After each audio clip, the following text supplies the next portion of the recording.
Bonjour à tous, bienvenue sur la chaîne Juris Business. Aujourd'hui, on va parler de la dissolution de la société. Comment est-ce que ça se passe pour dissoudre une société? Déjà, il y a plusieurs causes de dissolution d'une société qui sont listées à l'article 1844-7 du Code civil. Vous avez la cause numéro 1 qui est l'expiration du temps. Une société, elle est constituée pour une durée déterminée. Une fois la durée expirée, elle peut être dissoute. Il y a un petit délai qui est laissé aux associés pour pouvoir éventuellement reconduire le contrat de société, mais il n'est pas reconduit de manière tacite. Ensuite, vous avez la réalisation de l'objet social. Il y a certaines sociétés qui sont constituées pour une mission déterminée. Une fois la mission accomplie, il y a dissolution de la société. Ensuite, il peut également y avoir annulation du contrat de société. Il peut y avoir dissolution anticipée décidée par les associés. Il peut y avoir dissolution prononcée par le tribunal, notamment quand il n'y a plus d'affectio societatis et qu'il y a des situations de blocage entre associés. Donc des situations de blocage, ça peut être par exemple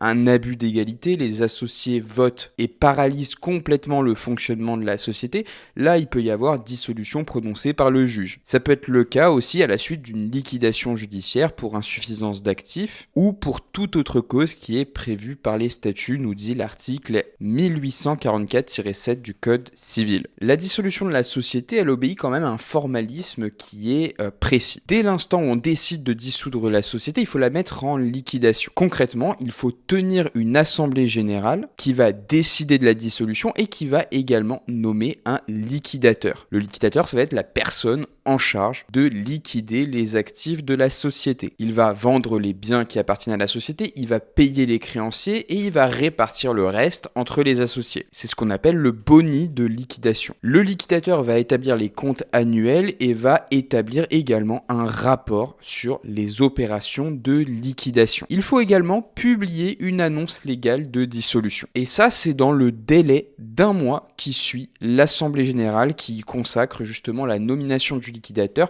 et la décision de dissolution. Donc ce type d'annonce, vous pouvez le passer dans un journal légal habilité, le BODAC par exemple. Troisième chose à faire, toujours avec ce point de départ qui est l'assemblée générale qui décide la dissolution et qui nomme le liquidateur, c'est de déposer un dossier de formalité modificative. Là, on va y joindre le procès verbal de notre fameuse assemblée, on va y joindre l'attestation de parution de notre annonce sur le journal d'annonce légale, on y joint une déclaration sur l'honneur de non-condamnation et une copie de la pièce d'identité du liquidateur qui est en charge des opérations de liquidation. À la fin des opérations de liquidation, il va falloir tenir une assemblée générale qui va décider de la clôture des opérations de liquidation, tout simplement. Lors d'une assemblée générale qui est ordinaire, les associés vont pouvoir se prononcer sur les comptes définitifs de clôture de la liquidation amiable. Ils vont donner ce qu'on appelle un quitus au liquidateur et le décharger de son mandat de liquidateur. Et comme ça, on va pouvoir clore la liquidation. Reste à publier une annonce de clôture de la liquidation dans un délai d'un mois qui commence à courir à partir de cette dernière assemblée qui clôt la liquidation. On est toujours sur la même exigence, il faut publier cette annonce dans un journal d'annonce légale qui est habilité à recevoir ce type d'annonce. Et enfin, on va déposer un dossier de radiation. Le liquidateur, donc la personne qui est en charge, que vous avez nommée en charge de la liquidation de l'entreprise, va déposer le dossier de radiation directement sur le guichet unique de l'INPI. Il va déposer la décision de l'Assemblée générale qui statue sur la liquidation avec les comptes définitifs, le quitus, etc., etc. Il va également déposer l'acte de clôture des opérations de liquidation qui sera certifié par le liquidateur, ainsi toujours que l'attestation de parution de l'annonce sur un support légal. Une fois que le guichet unique aura traité cette modification, qu'est-ce qui va se passer? Il y aura une radiation des différents registres. La société sera ainsi radiée du registre du commerce et des sociétés, si c'est une société commerciale, et également du RNE. Donc vous l'avez compris, il y a pas mal de formalités qu'il faut prendre en compte, c'est quand même quelque chose d'assez lourd. Toutefois, si vous voulez être accompagné dans vos démarches, vous avez Legal Place qui le fait à un prix qui défie toute concurrence. Et si vous n'avez pas envie de passer vous-même tout seul par toutes les étapes, vous pouvez être accompagné et c'est plutôt appréciable. N'hésitez pas, avec le code Juris Business, vous avez des promotions sur toutes les prestations que peut dispenser Legal Place. Sur ce, j'espère que la vidéo vous a plu, que vous aurez appris des choses. Si c'est le cas, n'oubliez pas de vous abonner, de mettre un pouce bleu